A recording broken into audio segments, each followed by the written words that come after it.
capítulo 4.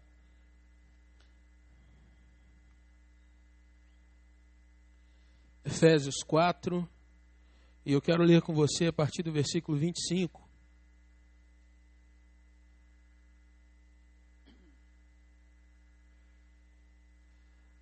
Pastor Eloy tem estado expondo o capítulo 4 aos irmãos nesses últimos domingos, e nós vamos continuar então lendo a palavra do Senhor, sendo trabalhados pelo poder do Espírito Santo através da sua palavra nessa manhã também. Efésios 4, a partir do versículo 25, nós lemos assim: Por isso, deixando a mentira, fale cada um a verdade com o seu próximo, porque somos membros uns dos outros. Irai-vos e não pequeis. Não se ponha o sol sobre a vossa ira, nem deis lugar ao diabo. Aquele que furtava, não furte mais. Antes, trabalhe, fazendo com as próprias mãos o que é bom, para que tenha com que acudir ao necessitado. Não saia da vossa boca nenhuma palavra torpe, e sim unicamente a que for boa para a edificação, conforme a necessidade, e assim transmita graça aos que ouvem. E não entristeçais o Espírito de Deus, no qual fostes selados para o dia da redenção. Longe de vós toda amargura, e cólera, e ira, e gritaria, e blasfêmias, e bem assim toda malícia. Antes, sede uns para com os outros benignos, compassivos, perdoando-vos uns aos outros, como também Deus em Cristo vos perdoou. Sede, pois, imitadores de Deus, como filhos amados, e andai em amor, como também Cristo nos amou, e se entregou a si mesmo por nós, como oferta e sacrifício a Deus, em aroma suave. Senhor, nessa hora nós queremos rogar a Ti, Pai, que o Senhor esteja falando às nossas vidas, que o Senhor esteja, ó Deus, ministrando aos nossos corações, que o Senhor esteja, ó Deus, abrindo o nosso entendimento para a Tua palavra, e, ó Pai, que o Teu Santo Espírito esteja operando em nós. Senhor, nós somos crentes em Cristo Jesus, e como tais, ó Deus, precisamos do Senhor, porque o Senhor é a nossa fonte. O Senhor é quem dirige todas as coisas. E então, ó Deus, nós rogamos, trabalha nas nossas vidas nessa hora, para que a palavra, ó Deus, não seja somente ouvida, mas seja aplicada para a glória do Senhor. E assim nós te agradecemos e te louvamos em o nome de Cristo Jesus. Amém. Meus irmãos, essa semana, no site portalconservador.com, saiu uma notícia bastante difícil. Na Arábia Saudita, onde fica Meca, a cidade sagrada do islamismo, país talvez mais disseminador da cultura islâmica no mundo, maior patrocinador de grupos, sejam radicais ou não, de islamização desse mundo. A Arábia Saudita fez uma alteração no seu código de leis. Os irmãos devem estar, pelo menos, lembrados ou ouviram alguma coisa de algumas semanas atrás, um brasileiro que foi morto lá na Indonésia por conta da lei daquele país que não permite que entre ninguém naquele país portando algum tipo de droga. Na Arábia Saudita a lei é muito próxima disso, só que um tanto mais dura. E nesse mesmo capítulo que se diz que é proibido e é passível de morte aquele que entra com qualquer substância ou composto que seja de droga, álcool, alguma coisa nesse sentido, foi acrescida a questão de se colocar também literatura que vá contra o Estado, ou nesse caso, para não confundir com outra coisa, com a visão religiosa daquele país, ou o Islã. Em outras palavras, um cidadão portando uma Bíblia na sua mão, andando pelas ruas, é agora passível de morte. Você ir para aquele país com a sua Bíblia na bagagem é um negócio complicado. E o que eu quero chamar a sua atenção é que, como alguém portando uma Bíblia pode ser alguém diferenciado. Quando a gente pensa nessas questões, a gente pensa um pouco no efeito visual ou aquilo que pode nos identificar de fato como quem nós somos. Se eu fizesse uma descrição básica para você aqui nessa hora, de uma moça vestindo uma sapatilha, uma meia calça, uma saia curta, cheia de, eu não sei como é que é o nome daquilo, e um colã, você imagina o que na sua mente? Pode falar, uma? Se nós imaginarmos alguém com um coturno preto, uma farda verde, às vezes rajada, você pensa um soldado. Quero te fazer uma pergunta então, baseado nessas questões, quando as pessoas te veem, o que elas pensam sobre você? Quem é você aos olhos daqueles que te acompanham? O apóstolo Paulo vai falar sobre isso nesse texto, trazendo para nós que há evidências, irmãos, que vão apontar de fato para aquilo que nós somos, da nossa maneira de expressar nossa fé. O apóstolo Paulo vai falando desde o início dessa carta aos Efésios que pessoas que são transformadas, pessoas que são mudadas, pessoas que foram tiradas da morte para a vida, o que ele diz no capítulo 2, ele vos deu vida, estando vós mortos nos vossos delitos e pecados, ou seja, Deus nos tirou de uma condição que a gente não tinha nenhuma condição de reagir às coisas desse mundo. Deus nos tira desse estado de morte e nos transporta para a vida em Jesus Cristo. E agora, vivos em Cristo, nós temos condição de reagir, de nos portar, de demonstrar de fato que agora somos novas criaturas em Cristo. E ele vai dizer no capítulo 2, no versículo 10, criados em Cristo para boas obras. Agora sim, criados em Cristo para que nós sejamos vistos e as pessoas nos reconheçam como agentes, representantes, como corpo glorioso de Cristo, que é a igreja do Senhor. E nesse capítulo 4, o apóstolo Paulo vai demonstrando, irmãos, aspectos práticos da nossa vida cristã. Ele vai falando que depois que nos foi concedida a graça de nós conhecermos a Jesus Cristo, recebermos esse dom, nós temos que demonstrar isso. Nós temos que viver isso, porque afinal de contas é a condição natural. Se você hoje levantou, abriu os seus olhos, é porque você estava vivo. Se você respira e agora você está respirando, é porque você está vivo. Se você já se alimentou hoje, é sinal de que você está cuidando do seu corpo. É sinal de que você está vivo. E eu quero, irmãos, à luz desse texto, desse pedaço do texto de Efésios, trazer para nós uma questão que vai ser uma boa lembrança para nós nessa manhã, mas também um tempo de reflexão para nós. Quais as evidências que nós temos nesses nossos dias?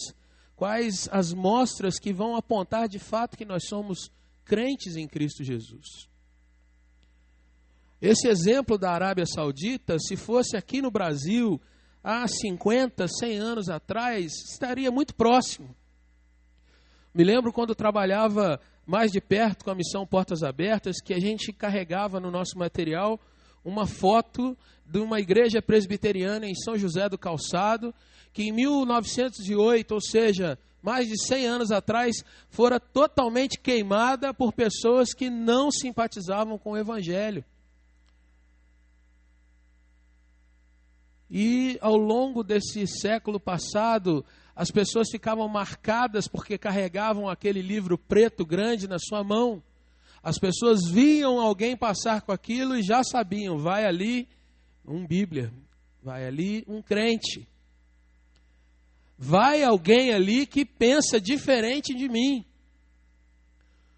Há cerca de um mês e pouquinho atrás, o pastor Zé Wellington ministrando a palavra aqui, ele disse que quando se converteu, quando teve a sua experiência cristã, A pessoa que estava mais próxima dele, era alguém que ele morava com ele, perguntou para ele: você agora é da lei dos crentes? Ou seja, há uma diferença muito grande, gritante, entre ser crente e não ser crente. Mas o que nós vemos nesses nossos dias, irmãos, é que parece que a igreja tem feito tanto esforço para se aproximar do mundo, às vezes sob o pretexto de falar, vamos levar o evangelho, e ela quer tanto se parecer e se tornar atraente para o mundo, que ela acaba indo para o mundo e não o mundo de fato sendo conquistado pelo evangelho. Por isso eu queria, à luz desses versículos, irmãos, trazer algumas coisas para nós. O apóstolo Paulo vai falar de algumas coisas muito simples, mas que são muito diretas e difíceis. A simplicidade não implica em ser fácil, muitas vezes. Quais as evidências, então, que vão apontar para que, de fato, hoje nós sejamos vistos e reconhecidos como crentes em Jesus Cristo? A primeira delas está aí no versículo de número 25 do seu texto. É falar como Jesus. O texto diz: fale cada um a verdade com o seu próximo. É interessante, irmãos, que falar como Jesus significa expressar aquilo que Jesus expressava. Jesus era carregado de palavras de bênção, e se você acompanhar no texto aí, o versículo 29 diz: palavras que sejam para edificação, conforme a necessidade. E ele usa, irmãos, um antagonismo que é a palavra torpe para ser deixada da nossa boca. Palavra torpe significa aquela palavra que quando a gente fala estraga alguma coisa. Palavra torpe é a palavra que apodrece. Que se você fala aquele negócio que estava indo bem, de repente vai por terra. Conversa torpe é aquela conversa que você não tem nada de bom para retirar daquilo. Você tem, ao contrário, é falar mal de alguém, é colocar palavras pesadas sobre alguém, é aquele criticismo sem razão nenhuma. Mas ao contrário, palavras que edificam são as palavras de Jesus Cristo. Palavras que edificam são as palavras que vão identificar para as pessoas alguns sinais de positividade, alguns sinais de bênção do Senhor. O Senhor falou isso com o próprio Satanás a respeito de Jó. Você viu meu servo Jó? Ele é diferente. E o texto, irmãos, quando nós nos aplicamos a falar como Jesus, nós vamos demonstrando que sempre nós podemos valorizar coisas boas uns nos outros. Palavras de amor, como no final do versículo 29, ele diz: transmita graça um para o outro. Transmita de fato algo que seja bom um para o outro. E é interessante, irmãos, que falar como Jesus é você ver que Jesus ajudava as pessoas a melhorar com as suas palavras. Jesus fazia com que as pessoas caminhassem diferente. Jesus era aquele que não se intimidava com algo ruim e depois de exortar, de tratar, ele dizia: vai, não peques mais. Comece a andar para um lado melhor. Comece uma caminhada diferente a partir de hoje. Palavras que ajudam a melhorar, irmãos. A gente não pode confundir esse tipo de palavra com bajulação, com aquele famoso tapinha nas costas de dizer: nossa, como você está bonito hoje, fulano. E, na verdade, a pessoa está parecendo que é qualquer coisa menos bonito. Não é a palavra, irmão, de autoajuda, aquelas palavras vazias que você começa a se declarar e dizer: você tem poder, você pode, mas que não são baseadas no poder e na autoridade de Jesus. Palavras de Jesus, irmãos, devem ser também dissociadas completamente daquilo que é politicamente correto. Porque Jesus, embora sempre trouxesse as pessoas para o melhor, Jesus não deixava de mostrar para elas a sua condição real. E é interessante você pensar nisso, meu irmão, porque quando a gente alia firmeza e verdade, a gente está levando vida para alguém.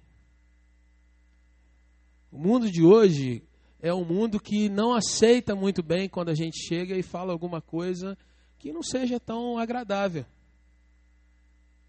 O mundo de hoje é um mundo com pessoas que não toleram quando alguém diz assim, olha, eu queria com todo respeito divergir de você nesse sentido.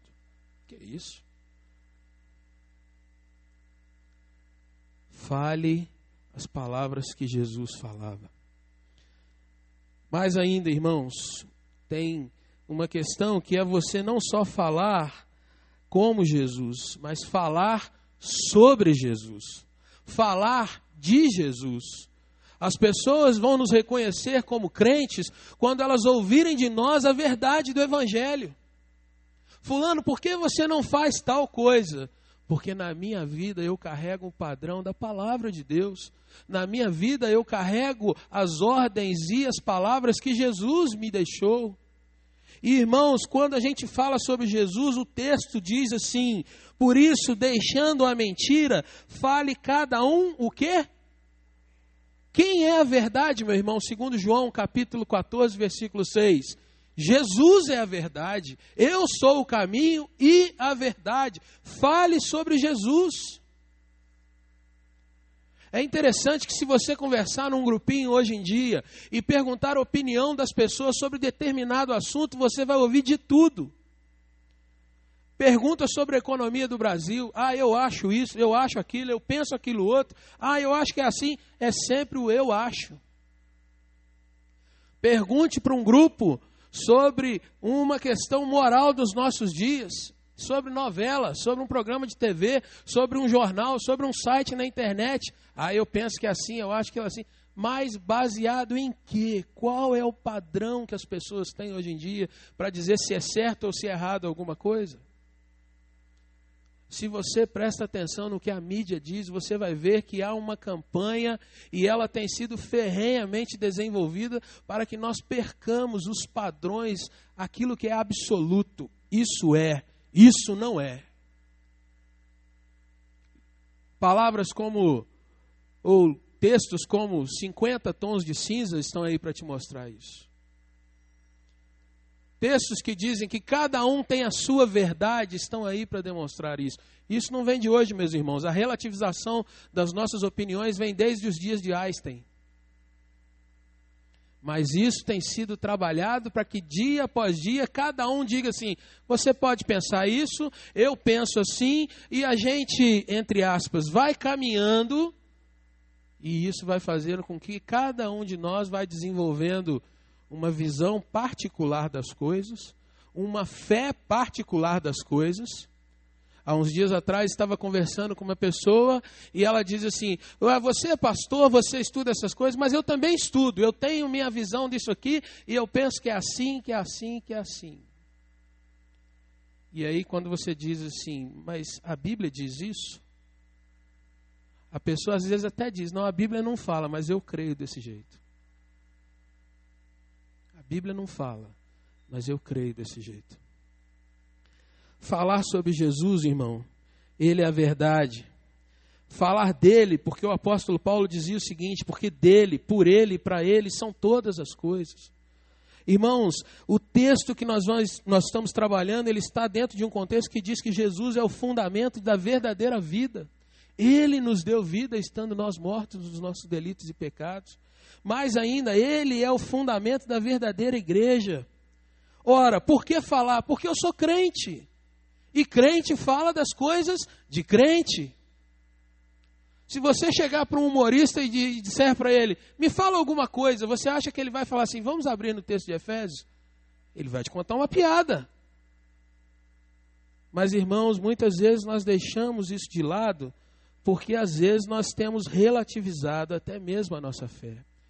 E aí, nesse texto ainda de Filipenses, nós vamos ver que Paulo fala 2 vezes com aquela igreja até aqui, trazendo uma questão que é muito pequena, num sentido que ele usa isso rapidamente, mas ele cutuca aqueles irmãos de uma forma muito forte.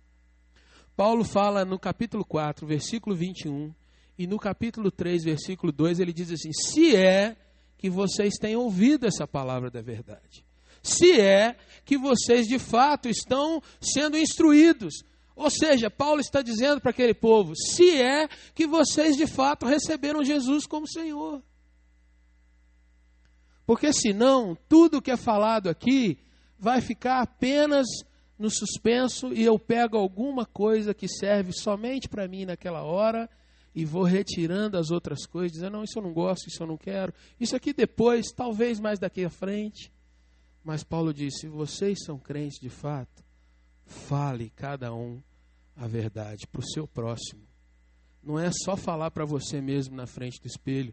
O texto está mostrando, irmãos, que é uma relação de igreja. Eu com o meu irmão, eu com a pessoa que está perto de mim. Fale cada um com o outro.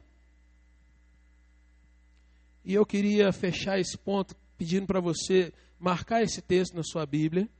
E a gente lá no texto de Provérbios, para a gente ver o que o Antigo Testamento nos traz como corolário dessa palavra. Provérbios capítulo 18, eu queria convidar você a ler junto comigo. Marca o texto de Efésios, mas Provérbios 18.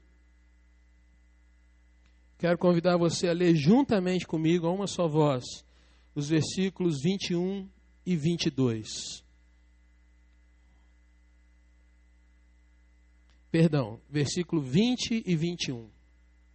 Provérbios 18, 20 e 21. Vamos ler juntos? Do fruto da boca, do coração.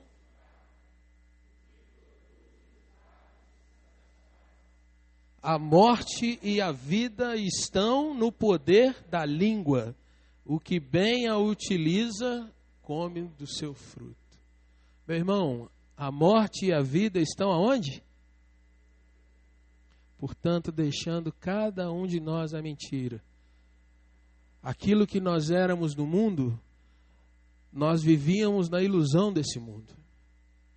Deixando isso para trás, se queremos ter a marca de Jesus Cristo, vamos entender então que a nossa boca carrega o poder de ser bênção ou ser tropeço, de ser vida ou de ser morte. Avança só um pouquinho em Provérbios 25. Provérbios 25, versículo 11. Vamos ler juntos mais uma vez. Provérbios 25, 11. Vamos juntos? Como maçãs de ouro em salvas de prata, assim é a palavra dita a seu tempo. Você pode ser alguém que vai entregar tesouros, ou você pode ser alguém que entrega coisas terríveis para os outros. Uma coisa interessante sobre a palavra, meu irmão, que uma vez que ela foi dita, você nunca mais pega ela de volta. Depois que você proferiu uma palavra, às vezes numa rodinha de colegas, falando de repente de uma terceira pessoa, aquilo nunca mais vai voltar para dentro dos seus lábios. Nunca mais.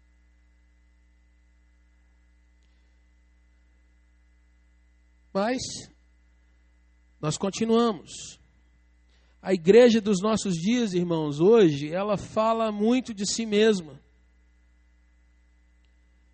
Interessante que há um jargão na TV que diz assim, eu sou, e aí vem o nome.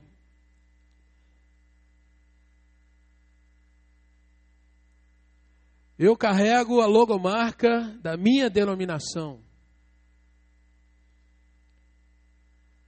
Mas é interessante que é isso mesmo que vai acontecendo, porque você vai vendo que aquelas práticas vão sendo cada vez mais associadas dentro daquela visão. Mas a palavra de Deus, ou o eu sou servo de Jesus Cristo, vai sendo de fato deixado de lado. E aí vai chegando a pergunta que não pode ser calada. Onde eu e você nos encontramos nesse contexto? O que a sua boca diz a respeito de você para as pessoas? Seu trabalho, tua boca salga ou a tua boca apodrece? Tua boca adocica ou a tua boca azeda? Dentro da sua família, meu irmão, você é um reclamão, quanto mais aquele que nada está bom, nada presta, nada está direito. Ou você é alguém que sabe elogiar o seu esposo, a sua esposa, os seus pais. Pai é careta, né? Pai é sempre atrasado, retrógrado, está sempre errado. Mas a nossa boca carrega o poder de abençoar ou de estragar. O que a sua boca fala sobre você? Marcas de Jesus Cristo. Irmãos, mas o texto continua e eu quero convidar você então para caminhar de novo em Efésios. Quais as evidências que apontam que somos crentes em Jesus Cristo? A primeira delas, então, é falar a verdade. Falar sobre Jesus e falar as palavras de Jesus. Caminhar realmente mostrando que nós vivemos e falamos como crentes. E isso vai ser desenvolvido depois dos versículos 3 do capítulo 5 até o versículo 21, quando ele diz para a gente evitar de falar palavrões, de falar coisas sobre fornicação, piadas imundas, fofocas, maledicências, e a lista vai. Mas eu queria que você guardasse um ponto. O que você tem falado? Mas Paulo não para, porque falar só não basta. E você pode até já ter dito assim, tem muita gente que fala muita coisa, mas vive de outro jeito. E Paulo parecia que já via isso antes, né? Só que não era Paulo, era o Espírito Santo falando através daquele irmão. E ele diz o seguinte, que não basta só falar, você também tem que agir como Jesus. E é o que ele vai dizer aí no versículo de número 28. O texto nos diz assim, aquele que furtava, não furte mais, antes trabalhe fazendo com as próprias mãos o que é bom, para que tenha com que acudir ao necessitado. Irmão, você pode dizer nessa hora assim, isso não é para mim, porque se tem uma coisa que eu nunca fiz, foi roubar. Se tem algo que eu nunca fiz, foi furtar. E eu posso te falar com toda tranquilidade, glória a Deus por isso. Mas eu quero ver se você, de repente, não está deixando essa palavra numa forma muito superficial. A palavra furtava, clepto, da onde vem cleptomania, significa você se apoderar de algo de forma ilícita. Você, de repente, tomar posse de alguma coisa que não te pertence. Nos nossos dias nós chamamos isso de roubo, de surrupiar, de subtrair, né? De afanar, alguma coisa nesse sentido. Mas é interessante, irmão, que a palavra ela não tem só uma conotação material. Não é somente um jovem olhar o tênis do outro e falar assim, eu quero, e levar aquilo para casa. Não é só eu pensar que se tem um troco que de repente foi passado, eu me apoderar daquilo ali, mas tem um aspecto também que é não material. Tem um aspecto, meu irmão, que não está ligado a eu pegar em alguma coisa, mas tem um aspecto de, por exemplo, eu obter prazer, eu desfrutar de algo que eu não investi naquilo. Tem um aspecto de eu receber bênçãos, e agora falando a crentes, eu não oro por ninguém, eu não me envolvo com o culto, mas eu desfruto das bênçãos daquele lugar. Opa, agora nós estamos falando em alguma coisa que tem a ver com o nosso momento aqui, talvez. Quando nós oramos uns pelos outros fervorosamente, quando nas nossas orações dentro de casa nós nos ajoelhamos e começamos a lembrar dos irmãos da igreja e gastar de fato um tempo investindo na vida do outro. E o apóstolo diz assim, aquele que furtava não furte mais. No nosso país, meus irmãos, na década de 70 e 80, surgiu uma expressão que ficou marcada em muitas mentes, que é a lei de Gerson. E eu não sei quantos aqui se lembram disso ou não, mas essa expressão, a lei de Gerson, vem de um jogador, um ex-jogador de futebol, que apregoava, o negócio é levar vantagem em tudo, virou uma logomarca de uma propaganda de cigarro, leve sempre vantagem, leve vantagem, eu preciso sempre levar vantagem. E essa aqui se tornou uma lei na nossa cultura popular, o brasileiro é mestre em absorver aquilo que não presta, isso se espalha de um jeito que entra dentro da igreja. Eu não vou no culto hoje porque eu não tenho nada para buscar, está tudo certo. Eu não vou orar por ninguém, porque afinal de contas é o fulano, ema, cada um com seus problemas. O fulano é que tem que orar por ele.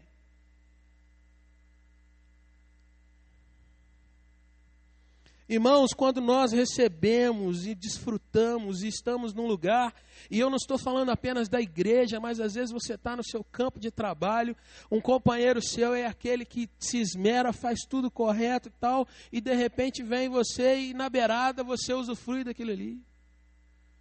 Divisão dos lucros da empresa, né? Você faz um mínimo do mínimo, mas você tem direito àquilo ali no final das contas. Mas é direito, meu irmão, mas você labutou por isso aí, isso é ética.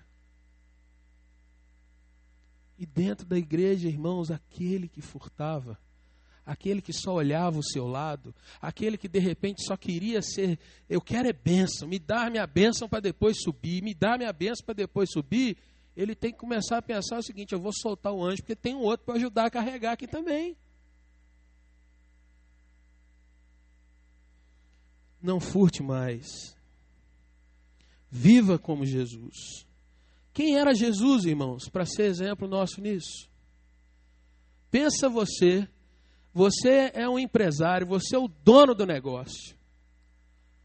Mas você é o que chega primeiro na empresa. Você é o que dá exemplo para todos os demais. Você é o que veste o uniforme de verdade. Você é o que preza pela palavra da sua empresa. Você zela pela qualidade do negócio. Você é que faz aquele negócio andar. Assim era Jesus. Jesus, meu irmão, ele estava na sinagoga. Jesus era o Filho de Deus, a palavra viva de Deus. Jesus precisava estar no culto? Não. Mas estava. E Jesus lia a Bíblia, o Antigo Testamento, no meio daquele povo. E Jesus explicava a Bíblia para aquele povo. Como, por exemplo, quando ele leu o texto de Isaías 61, no meio daquela turma toda, e Jesus explica aquela passagem para aquele povo. Jesus, meu irmão, é o Filho do Deus vivo. Todo o poder e autoridade está sobre ele. Mas Jesus se retira do meio da multidão para orar. Era para estar em comunhão com o Pai? Era. Mas Jesus nos mostra, irmãos, que estar orando é algo que não é opcional. Ele exercitava aquilo ali.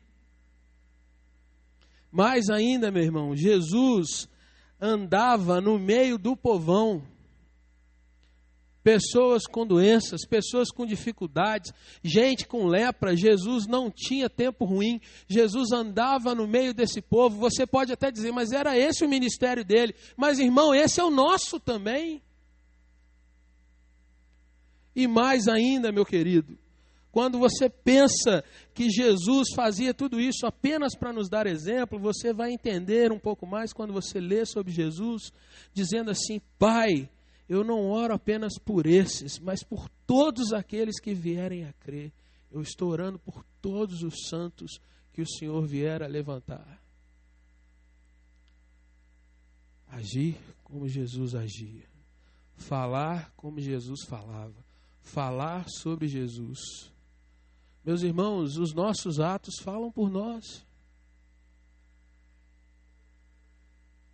Há esses jargões, né, no meio do vocabulário evangélico, que as nossas ações falam mais alto que as nossas palavras.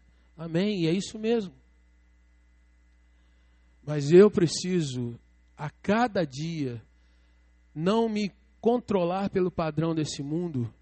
Porque se você olhar para o padrão do nosso país, meu irmão, que tipo de pessoa você vai ser? Se você olhar para o padrão dos nossos governantes, que tipo de cidadão você vai ser?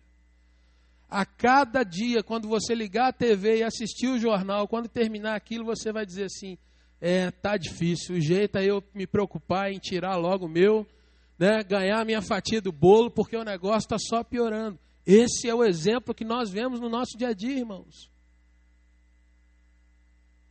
E o que é pior é que tem muito pastor incentivando os seus crentes a fazerem o mesmo.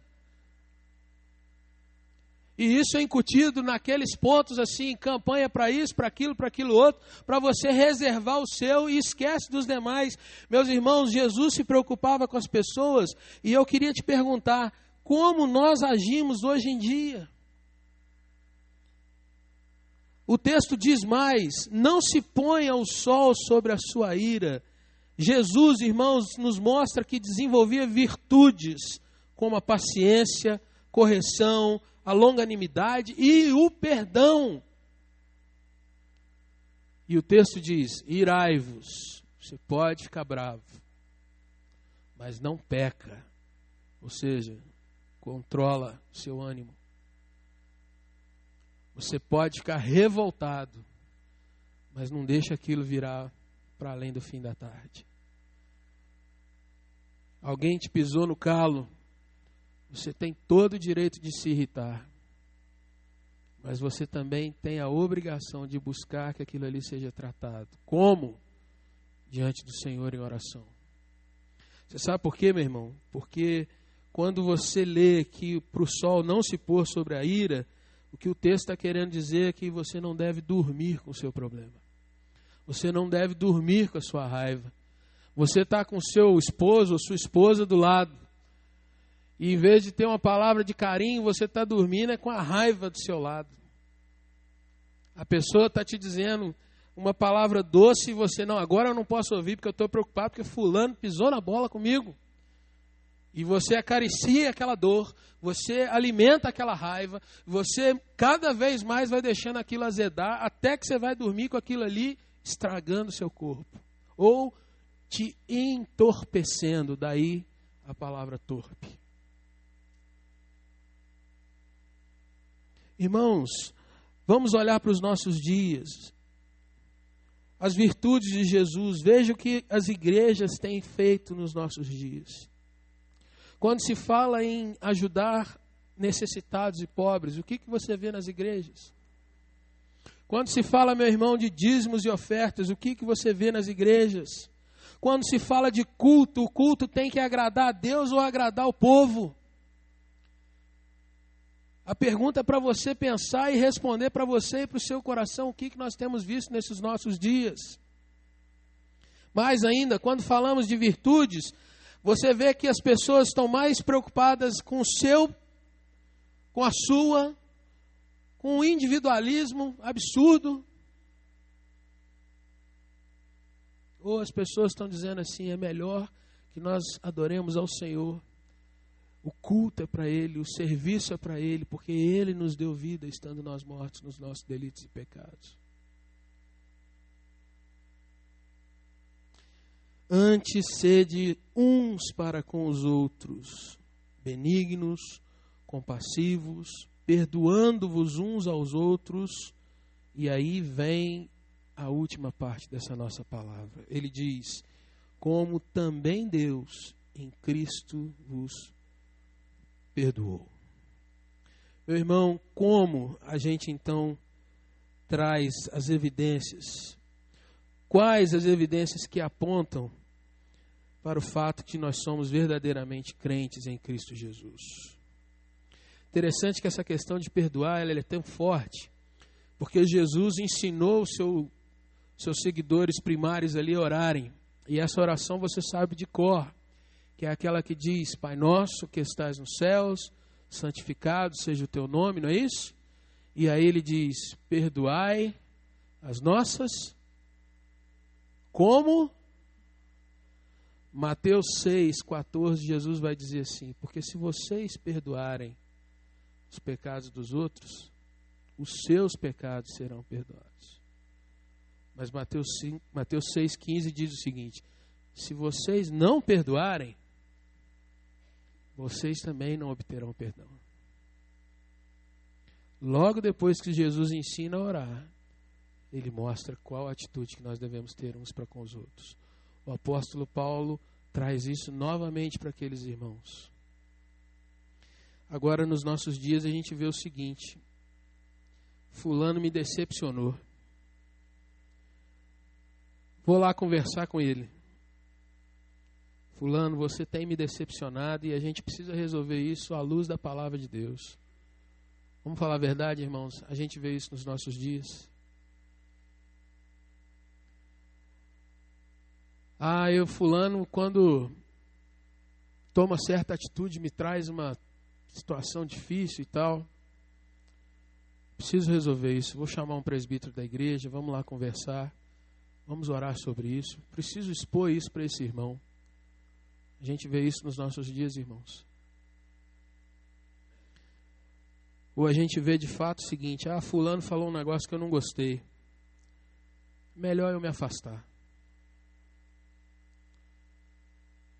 É melhor eu ir congregar em outro lugar. É melhor eu fugir de frente desse camarada. É melhor eu sair de perto dessa mulher, eu não quero mais nada e tal.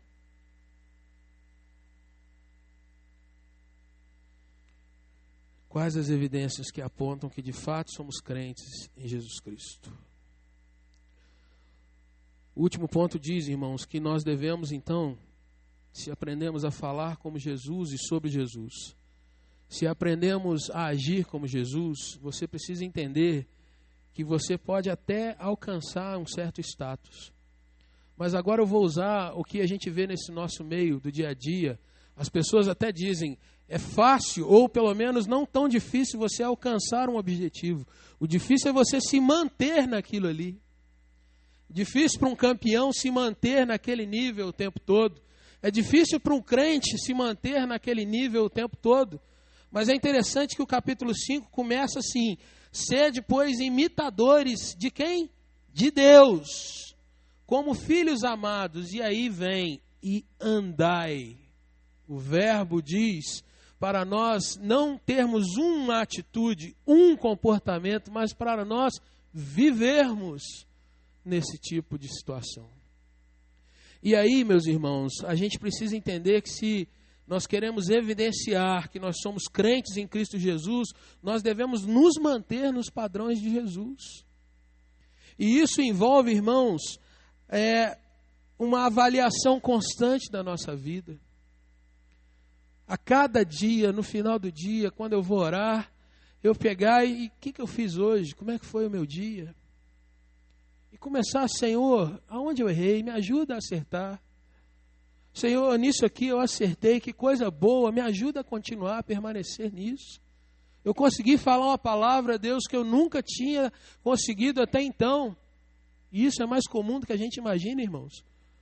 Senhor, me ajuda a permanecer sendo assim. Interessante que na administração a gente vê isso o tempo todo, porque fala de controle de qualidade, avaliação constante. Você faz um planejamento, você faz uma ação, você implementa, mas você verifica se aquilo ali está andando e funcionando constantemente daquele jeito. Quando você pensa numa marca, você vê aquela marca estampada, mas as pessoas que estão por trás daquilo ali estão controlando permanentemente para que aquilo ali seja mantido e crescido quando for possível. E o versículo 2, então, irmãos, ele vai nos dizer do padrão cruz de qualidade total.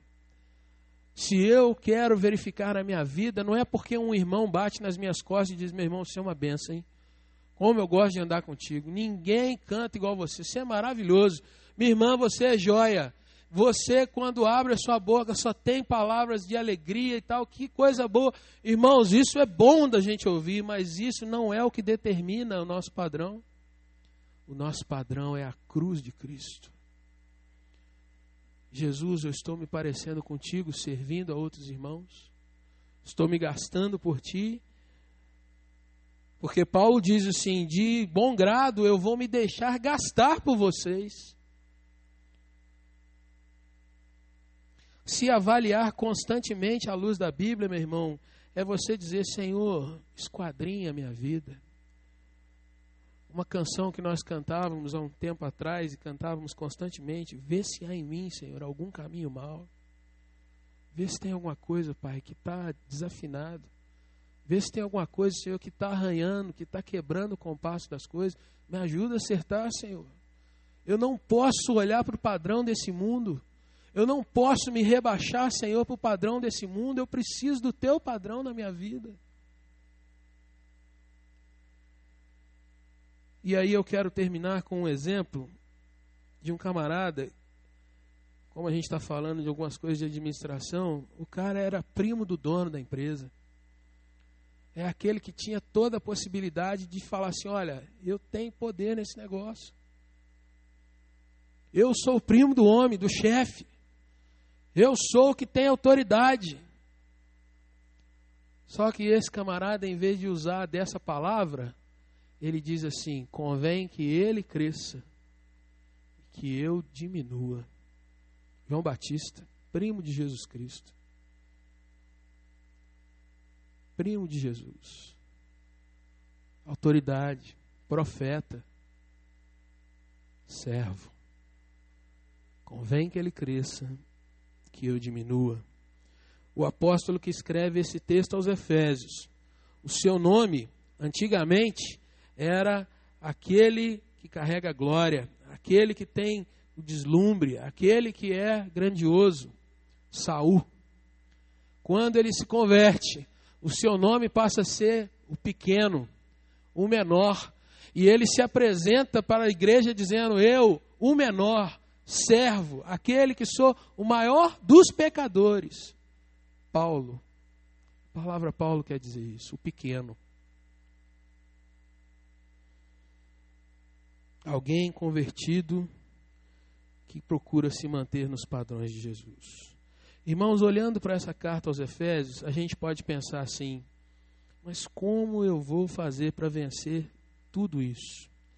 Se você continuar lendo a carta, você vai ver que ele vai falar nos capítulos seguintes, principalmente no capítulo 6, que o Senhor te dá armas para que você seja fortalecido e possa se capacitar. É interessante que tudo volta para o mesmo ponto.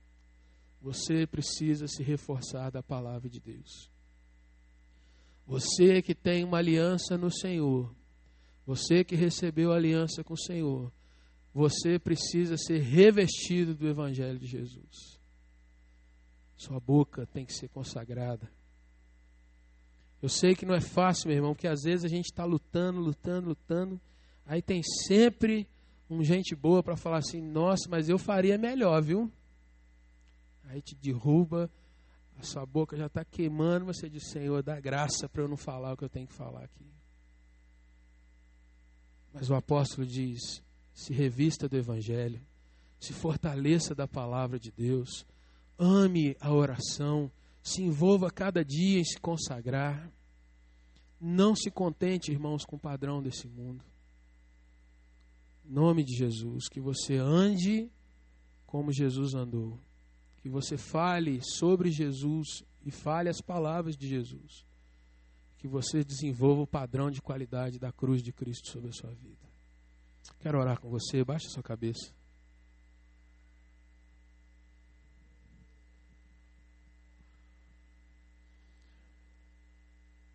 Primeira coisa que eu aprendo quando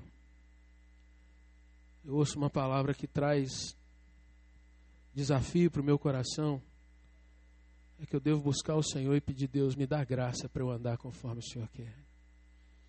E eu queria te convidar a você orar primeiro. Você colocar a sua vida diante de Deus. Conversa entre você e o Senhor. Então peça por você.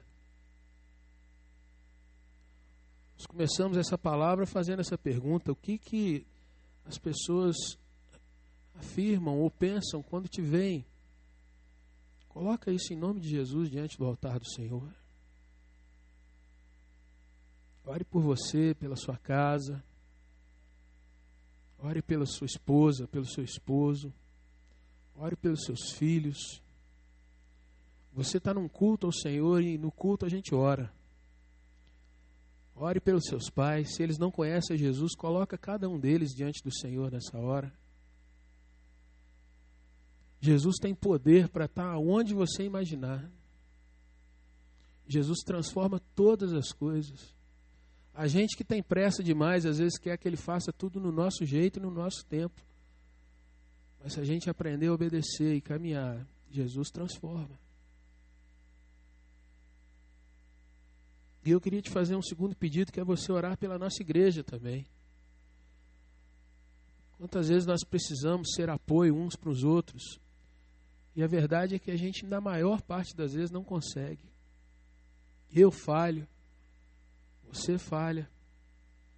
Às vezes um irmão está tão perto da gente e a gente não consegue perceber a dificuldade dele, a dor dele. Então vamos orar para que Deus nos quebrante também. Para que esse texto seja verdade nas nossas vidas.